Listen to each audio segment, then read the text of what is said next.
Hi friends, शाही पाठशाला YouTube channel पर आप सभी का स्वागत है। 70वीं बीपीएससी मुख्य परीक्षा के लिए गेस प्रश्न को लेकर के यहाँ पर मैं उपस्थित हुआ हूँ और इससे पहले भी मैंने एक सेट गेस प्रश्न को लेकर के दे चुका हूँ। खासकर जीएस पेपर 2 के लिए आज का जो गेस प्रश्न होगा हमारा वो जीएस पेपर 2 के लिए होगा। जीएस पेपर 2 के लिए एक सेट पहले दे चुका हूँ और जीएस पेपर 1 के लिए पहले 2 सेट मैंने गेस करके दे दिया है। मैं प्रयास करूंगा कि 20 से 25 प्रश्न जीएस पेपर 1 भी और जीएस पेपर 2 के लिए भी दे दूं और जो प्रश्न मैं दे दूंगा उम्मीद करता हूं कि इन्हीं प्रश्नों में कोई ना कोई प्रश्न आपको एग्जामिनेशन में पूछा जाएगा। और जितने भी प्रश्न को, इस बात को मैं कई बार रिपीट कर चुका हूं, एक बार फिर से कर रहा हूं कि जितने भी प्रश्न मैं दे रहा हूं ये प्रश्न का फॉर्मेशन मेरा अलग भले ही हो, लेकिन जो मुख्य थीम है उसके जो एंगल्स हैं वो अलग हो सकते हैं, लेकिन मुख्य थीम नहीं बदलेगा। आप जब कभी भी किसी प्रश्न को लिखते हैं उसको मल्टीपल डायमेंशंस में सभी पहलुओं को ध्यान में रखते हुए सभी एंगल्स में तैयार करने का प्रयास करेंगे। आइए आज के गेस प्रश्न को देखते हैं कि क्या क्या हमने लिया है। आप लोगों से एक रिक्वेस्ट होता है हमारा कि आप यदि चैनल पर नए हैं तो चैनल को सब्सक्राइब कर दें और यदि वीडियो को लाइक करते हैं, शेयर करते हैं तो ये हमारे फ़ायदे की बात है। तो जैसा आपको उचित लगे आप करें। आइए पहला प्रश्न पर लिए चलता हूँ। पहला प्रश्न है, भारत के संवैधानिक ढांचे में उपराष्ट्रपति की भूमिका और महत्व का विश्लेषण करें तथा कार्यालय की निष्ठा और जवाबदेही को बनाए रखने में जांच एवं संतुलन की प्रभावशीलता का अवलोकन करें। तो ये हमारा पहला प्रश्न क्या है, तो उपराष्ट्रपति को लेकर के है। उपराष्ट्रपति से रिलेटेड जितनी भी बातें हैं आप सभी को तैयार कर लें और जब एग्जामिनेशन में उपराष्ट्रपति पूछा जाएगा तो प्रश्न का जो डिमांड होगा, जितना कहा जाएगा उतना लिखेंगे। प्रश्न का उत्तर लिखने में ये बहुत महत्वपूर्ण है कि प्रश्न किस किस बिंदुओं को मांग रहा है। आप यदि दूसरा कुछ लिखेंगे तो समय ज़्यादा हो सकता है।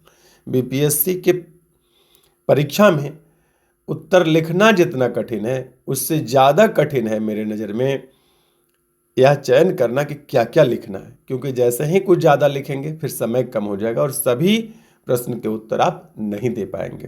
पहले के तुलना में अब जो 69वीं 70वीं में देखा गया है प्रश्न की संख्या बढ़ गई है।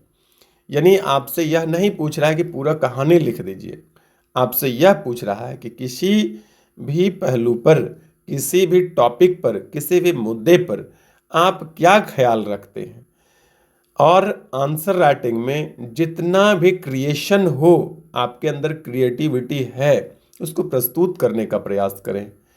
आपकी क्रिएटिविटी आपके उत्तर को ज़्यादा अच्छा बनाता है। आपकी क्रिएटिविटी से यह मालूम हो जाता है कि आप इन पहलुओं के बारे में, इन मुद्दों के बारे में, इन टॉपिक के बारे में इतना बात जानते हैं। उसको बहुत एक एक लाइन करके नहीं पढ़ना होता है।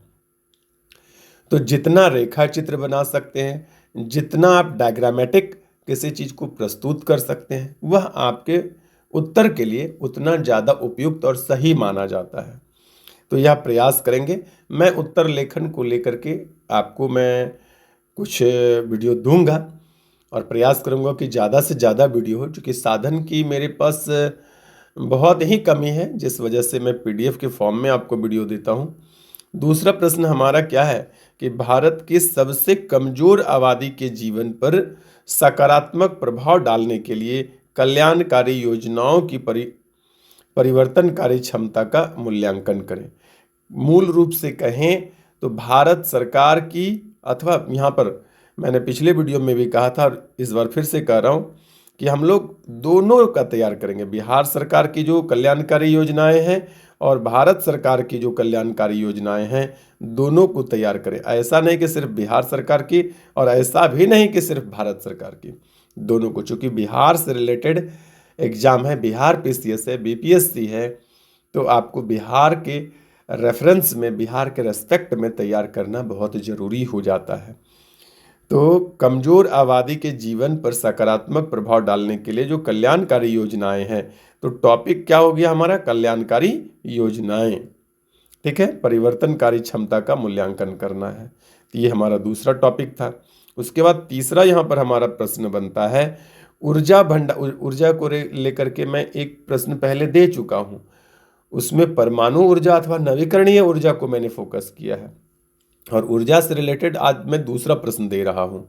ऊर्जा भंडारण प्रौद्योगिकी में क्रांतिकारी बदलाव लाने में solid state lithium metal battery, ये ध्यान रखिएगा, सॉलिड स्टेट लिथियम मेटल या आयन बैटरी, जिसका शॉर्ट फॉर्म होता है SSMB, के महत्व की व्याख्या करें।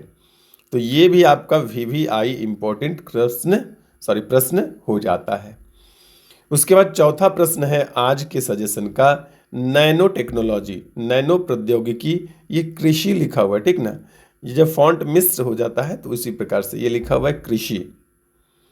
तो नैनो प्रौद्योगिकी कृषि उत्पादकता जैसे चुनौतियों से निपटने में कैसे योगदान दे सकती है, चर्चा करें। तो नैनो टेक्नोलॉजी का उपयोग, मैंने प्रश्न लिया है कृषि के उत्पादकता में, लेकिन इसका और भी कई रूपों में यूज होता है नैनो टेक्नोलॉजी का।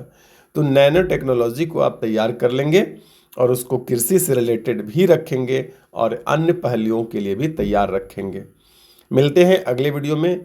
इसी प्रकार से अच्छे अच्छे प्रश्न का चयन करके सजेशन के रूप में आपको दे रहा हूं। किसी भी प्रकार के सुझाव के रूप में आप हमें कमेंट जरूर करेंगे। आपके सुझाव का हमें इंतजार रहता है। बने रहिए शाही पाठशाला के साथ। धन्यवाद।